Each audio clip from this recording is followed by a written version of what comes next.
దేవునికి మహిమ కలుగును గాక. ప్రియమైనటువంటి సహోదరులారా, రండి దేవుని మాటలు మనం ధ్యానం చేసుకుని యోషువ గ్రంథం 2వ అధ్యాయంలోకి వెళ్ళిపోదాం. మొదటి అధ్యాయంలో దేవుడు మనతో మాట్లాడిన మాటలు ధ్యానం చేసుకుందాం. దేవుడి మాట వింటే చాలు. ఆయన మాట వినాలి, పాటించాలి, ధ్యానం చేయాలి. ఈ 3 చేస్తే యోర్దాను దాటి వెళ్ళిపోతావు, ఇశ్రాయేలు దేశంలోకి వెళ్ళిపోతావు. అడుగు పెట్టిన ప్రతి స్థలం నీకే అవుతుంది. నీ శత్రువులు నీ చేతికి అప్పగించబడతారు. మరి 2వ గ్రంథము 2వ అధ్యాయం ఏం చేస్తుందో చూద్దాం.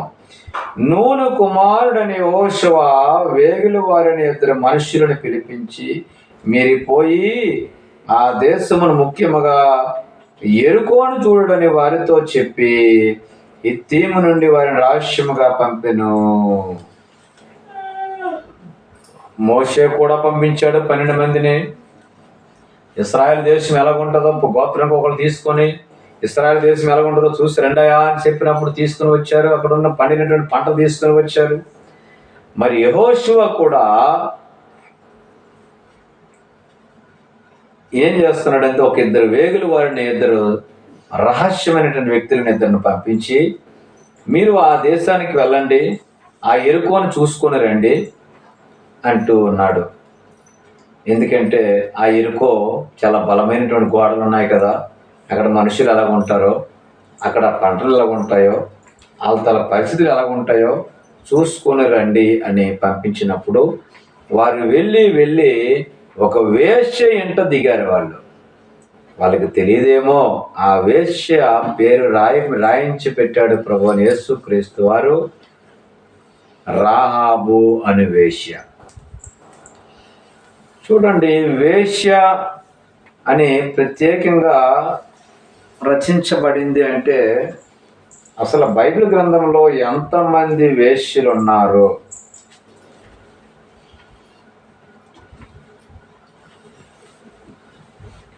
రాహాబు అని వేశ్య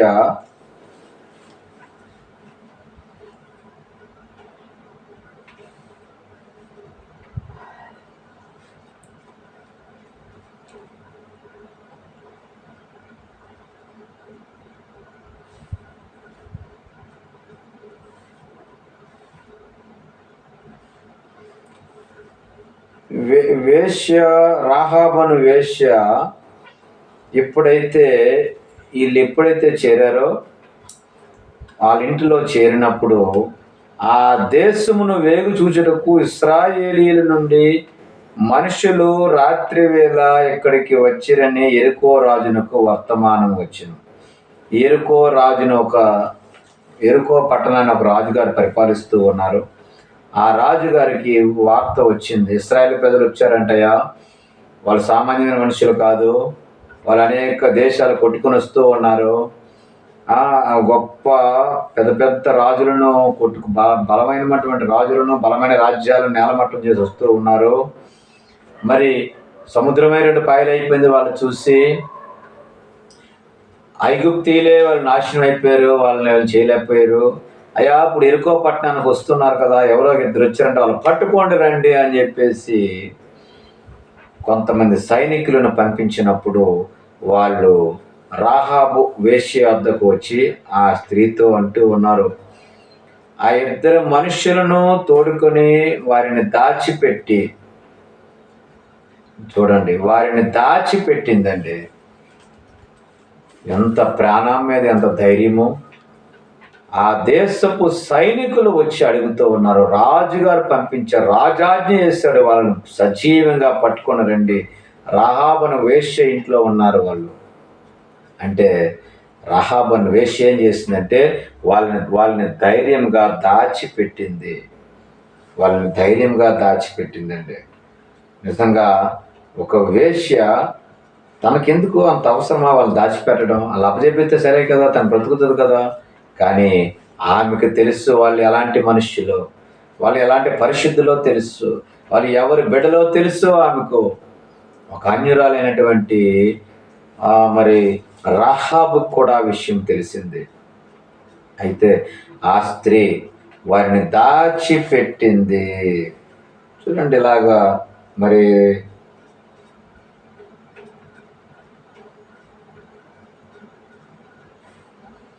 దాచిపెట్టినప్పుడు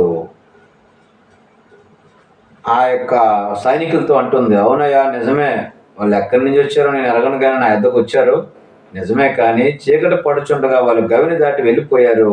వాళ్ళు ఎక్కడికి వెళ్ళారో ఎక్కడికి నుంచి వచ్చారో నాకు తెలియదు. మీరు వెంటనే వెళ్తే వాళ్ళు పట్టుకుంటారు అని అబద్ధం చెప్పింది. వెంటనే సైనికులు అక్కడ నుంచి వారిని తరమబోయిన మనుషులు బయలువెళ్ళని తోడనే గవిని వేయబడెను. వేగిలి వారు పండుకొనక మునుపు ఆమె వారున్న మిద్ది మీదకి ఎక్కించిందండి. మిద్ది మీదకి ఎక్కించి జనపనార కట్టలు ఉంటాయి, దాంట్లో పెట్టింది, కప్పలా కప్పేసింది. అయితే వాళ్ళు పండుకోక మునుపు మిద్ది మీదకి ఎక్కి వాళ్ళతో అంటూ ఉంది కదా, అయ్యా దేవుడు ఈ దేశమును మీకు ఇచ్చుచున్నాడు, మీ వలన మాకు భయం పుట్టిననియు మీ భయం వలన ఈ దేశ నివాసులందరికీ ధైర్యం చెడిననియు నేను ఎరుగుదును. నాకు తెలిసినయ్యా, ఈ దేశం మీకు ఇస్తున్నాడు దేవుడు, మీ వల్ల మాకు భయం పుట్టుతుంది. ఈ భయం వల్లనే ఈ దేశంలో నివసించిన వారందరికీ ధైర్యం చెడిపోద్ది.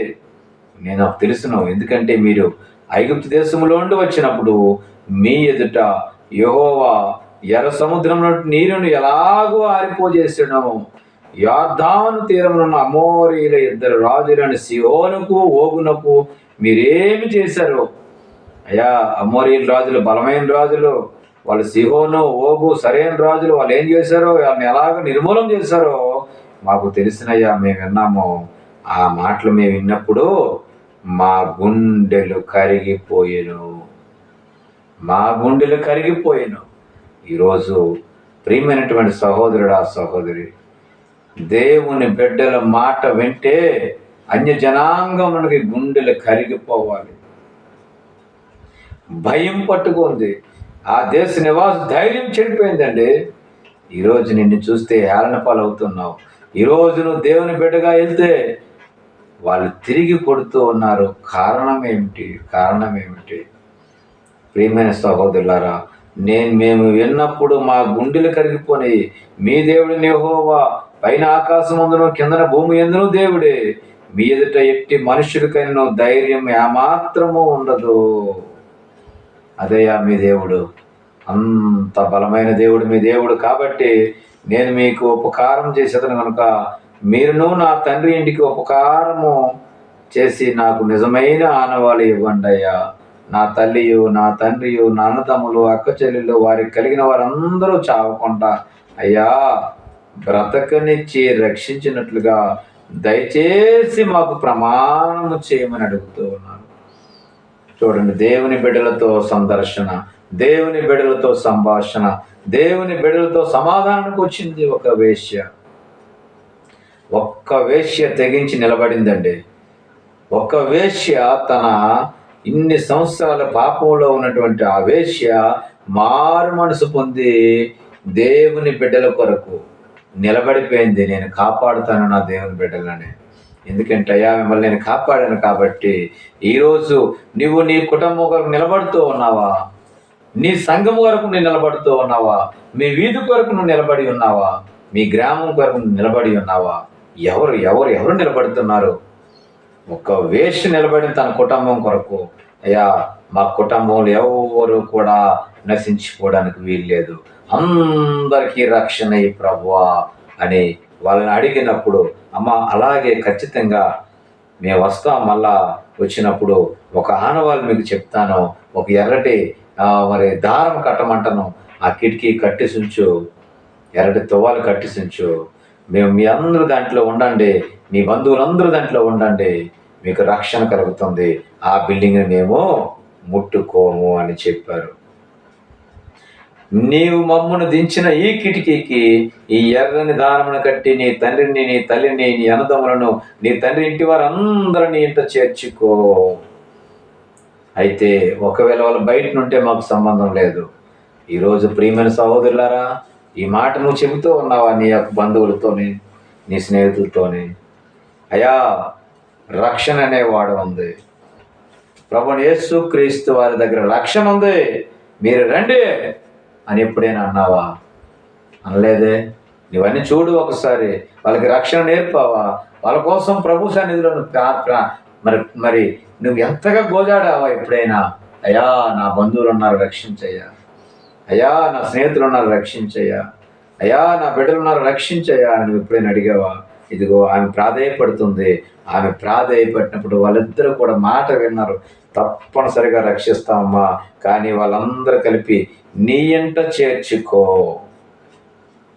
ఒకవేళ నీ ఇంటి ద్వారంలో నుండి వెలుపలికి వచ్చేవాడు తన ప్రాణమునకు తానే ఉత్తరవాది, మేము నిర్దోషులము. ఇంట్లోంచి బయటికి ఎవడు రావద్దమ్మా. చూడండి ఎంత గట్టి మాటలు చెప్పాడో, ఎంత గట్టి మాటలు చెప్పారో. అయ్యామా నువ్వు ఇంట్లోనే పెట్టు, ఎందుకంటే ఆయన హస్తం కింద ఉంటే నీకు రక్షణ, నీకు క్షేమం కలుగుతుంది. ప్రభువైన యేసు క్రీస్తు వారి బలమైన చేతుల కింద ఉంటే నీకు క్షేమం కలుగుతూ ఉండేది. ఆ క్షేమం కొరకు కావాలంటే ఈ యొక్క రక్షణ ఇంట్లో నుంచి బయటకు నువ్వు రావద్దు. అలాగే ఉండండి, కాపాడుకోండి రక్షణ. మీరెవ్వరు కూడా, ఒకవేళ మీరు బయటకు వచ్చేసారా, ఈరోజు చాలా మంది బాప్తిస్మం తీసుకుంటున్నారు, లోకంలో కలిసిపోతున్నారు. మందిరానికి వస్తున్నారు, లోకంలో కలిసిపోతున్నారు. దేవుని మాటలు వింటున్నారు, లోకంలో కలిసిపోతూ ఉన్నారు. వాళ్ళకి రక్షణ, వాళ్ళ ప్రాణమునకు వారే ఉత్తరవాదులు అంటున్నారు ఇద్దరు కూడాను. కాబట్టి ఎవరి ప్రాణానికి ఎవరు ఉత్తరవాదులు? ఎవరి ప్రాణానికి వాళ్ళే ఉత్తరవాదులు. ఇక్కడ అయితే ఇవాళ దైవజనులు వాక్యం ప్రకటిస్తున్నారు, సువార్థికులు వాక్యం ప్రకటిస్తున్నారు, విశ్వాసులు వాక్యం ప్రకటిస్తున్నారు, వాళ్ళ బంధువులకి, ఇరుగు పొరుగు వారికి, దేశమంతా కూడా ప్రకటిస్తున్నారు.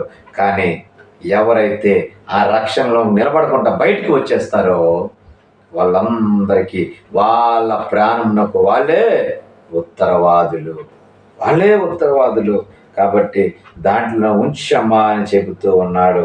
అందుకు ఆమె మీ మాట చప్పున మేము ఇక్కడే ఏర్పాటు చేస్తానయ్యా అని చెప్పింది.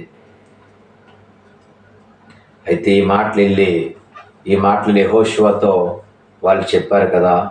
ఆ ఇద్దరు మనుషులు ఇల్లు అంటున్నారు, అయ్యా ఆ దేశమంతా యెహోవా మన చేతికి అప్పగిస్తున్నాడయ్యా.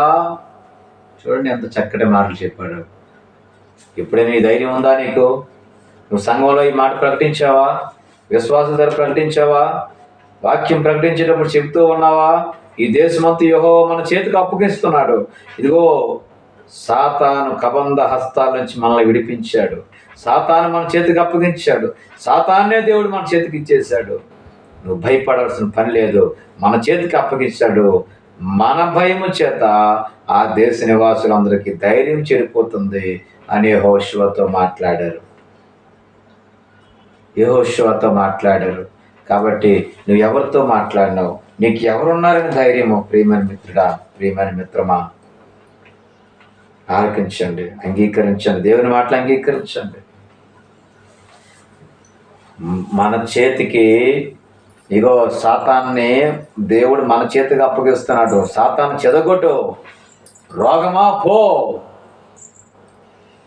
చేతబడి శిల్లంగా ఇక్కడి నుంచి పారిపో, అపజయమా ఇక్కడి నుంచి వెళ్ళిపో, నిన్ను తొక్కేస్తాను. ఎందుకంటే దేవుడు మన చేతికి విజయాన్ని ఇచ్చాడు, అన్ని విషయంలో విజయాన్ని ఇచ్చాడు. అది విశ్వాసపు కవచం. అది నిరీక్షణ అనే కవచం ఇచ్చాడు దేవుడు మనకి. ఆ మన భయం వాళ్ళకు పట్టుకోవాలి, కానీ లోకస్తుల భయం మనకు పట్టుకోవాల్సిన అవసరం లేదు. వాళ్ళకి ధైర్యం చెడిపోతుంది అనే యెహోషువ ఎంతగానో సంతోషించి ఆయన ప్రణాళికలు సిద్ధపరుస్తూ ఉన్నాడు. కాబట్టి ప్రియమైనటువంటి సహోదరులారా, మీరు ఎట్టి రీతిగా మీ యొక్క ప్రణాళికలు సిద్ధపరుచుకుంటూ ఉన్నారు, సిద్ధపరచుకోండి ప్రియమైన సహోదరులారా. కాబట్టి ఒకవేళ రాహాబు వేశ్య ఒకే ఒక్క తల్లి, ఒకే ఒక్క ఆవిడ నిలబడిపోయిందండి. తన పాప జీవితాన్ని విడిచిపెట్టేసిందండి. ప్రభు కొరకు నిలబడిపోయింది ధైర్యంగా. ఇంకా పోతే నా ప్రాణం పోనే, కానీ నా జీవితం పరిశుద్ధంగా జీవిస్తాను. నా బిడ్డలందరూ రక్షించబడాలి, నా రక్త సంబంధికులు రక్షించబడాలి, నా తండ్రి ఇంటి వారు రక్షించబడాలి, నా తల్లి ఇంటి వారు రక్షించబడాలని ఒక నిరీక్షణ తీసుకుంది, ప్రాధేయపడింది, దేవుని సంతోషపరిచింది, రక్షణ పొందింది, వాళ్ళందరికీ రక్షణ ఇచ్చింది. యాకోబు బావి దగ్గర నీలకొండ పట్టుకున్నటువంటి వేశ్య కూడా గ్రామం అంతటికి రక్షణ దయచేసింది. ఒక్క ఆమె రక్షణ పొందుకుంది, ఆ గ్రామం అంతటిని కూడా ప్రభు పాదాల కిందకు తీసుకుని వచ్చి రక్షణ ఇప్పించింది. కాబట్టి ఈరోజు ప్రియమైన సహోదరుడా, నువ్వు నీ కుటుంబం నేను నిలబడతావా? నువ్వు can you withstand? Have you capability to stand presence of the lord? దేవుని సముఖం నిలబడడానికి నీకు సామర్థ్యాన్ని తెచ్చుకో. The God can provide you, the God can give you to able to stand presence of the society. ఎందుకంటే ఈ యొక్క సంఘం ఎదురు నువ్వు నిలబడాలి అంటే నువ్వు ఒక్కడ ప్రభు కొరకు నిలబడు. శ్రమలైనా, ఇరుకులైన, ఇబ్బందులైనా, నిందలైనా ఎన్నప్పటికీ కూడా నువ్వు నిలబడగలిగితే చాలు, ఇదంతటిని దేవుడు నీకు ఇస్తాడు. అప్పుడే నీ భయం లోకస్తులు కలుగుతూ ఉంది. కాబట్టి ప్రియమైన సహోదరుడా, సహోదరి, రహాబు వేశ్య వలె నీ జీవితాన్ని మార్చుకొని పరిపూర్ణమైన మారు మనసు పొంది నువ్వు నిలబడినట్లయితే దేవుడు నీ కుటుంబాన్ని కూడా దీవించి ఆశీర్వదించును గాక. యేసయ్యా నీకు స్తోత్రములు. ప్రార్థన ఆలకించండి, అంగీకరించండి, దీవించండి, ఆశీర్వదించండి. వచ్చిన బిడ్డలు దీవించిన ఆయన రక్షణలో నడిపించిన మారు మనసునివ్వండి. యేసుక్రీస్తు వారి పేరట చిన్న ప్రార్థన సమర్పించాడు వేడుకుంటున్నాం తండ్రి. ఆమేన్, ఆమేన్.